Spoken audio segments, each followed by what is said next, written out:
যে আমল করলে আল্লাহ নিজে আপনার জন্য জান্নাতে একটা ঘর বানিয়ে দিবে। আপনি কি চান না আল্লাহ নিজে আপনার জন্য জান্নাতে একটা ঘর বানিয়ে দেয়? তো ভিডিওটি শেষ পর্যন্ত দেখুন আমলটি জানার জন্য। ছোট্ট একটা রিকোয়েস্ট থাকবে, এমন সুন্দর সুন্দর ইসলামিক ভিডিওগুলো নিয়মিত পেতে দয়া করে এই চ্যানেলটি সাবস্ক্রাইব করে সাথেই থাকবে। তো প্রিয় ভাই বোন, আমরা কে না চাই যে আমার জন্য আল্লাহ তাআলা নিজে জান্নাতে একটা ঘর বানিয়ে দেখ? আমরা সবাই চাই। আমলটি যদি করেন ইনশাল্লাহ আল্লাহ নিজে বলেছে আমি তার জন্য আমলকারীর জন্য জান্নাতে একটা ঘর বানিয়ে দিব। আমলটি কিন্তু করা খুবই সহজ।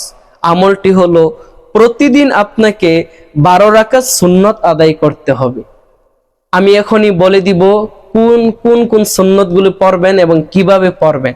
এই 12 রাকাত সুন্নত কেউ যদি পড়ে, আল্লাহ রাসূল বলেন ওই বান্দার জন্য আল্লাহ নিজে জান্নাতে একটা ঘর বানিয়ে দেয়।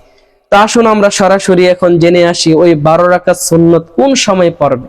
প্রিয় ভাই বোন, এই 12 রাকাত সুন্নত আমাদের 5 ওয়াক্ত নামাজের ভিতরেই আছে। আমরা অনেকে পড়ি কিন্তু জানি না, গুরুত্ব দেই না। আসুন সরাসরি সেই 12 রাকাত সুন্নত জেনে আসি। প্রথম ফজরে 2 রাকাত সুন্নত, তারপরে জোহর নামাজের আগে 4 রাকাত সুন্নত, পরে 2 রাকাত সুন্নত 6 রাকাত, ফজরে 2 রাকাত 8 রাকাত, মাগরিবে 2 রাকাত সুন্নত 10 রাকাত, ইশার নামাজের পরে বেতেরের আগে 2 রাকাত সুন্নত। এই হলো 12 রাকাত। এই 12 রাকাত সুন্নত যদি কেউ নিয়মিত আদায় করে, আল্লাহ রাসূল বলেন এই সুন্নত আদায়কারীর জন্য আল্লাহ নিজে জান্নাতে একটা ঘর বানিয়ে দেয়। তো ভিডিওটি যদি ভালো লাগে অবশ্যই একটা লাইক কমেন্ট করে দিবেন, বেশি বেশি শেয়ার করে দিবেন যাতে সবাই জেনে আমল করতে পারে। আপনি অসংখ্য সওয়াব পাবেন।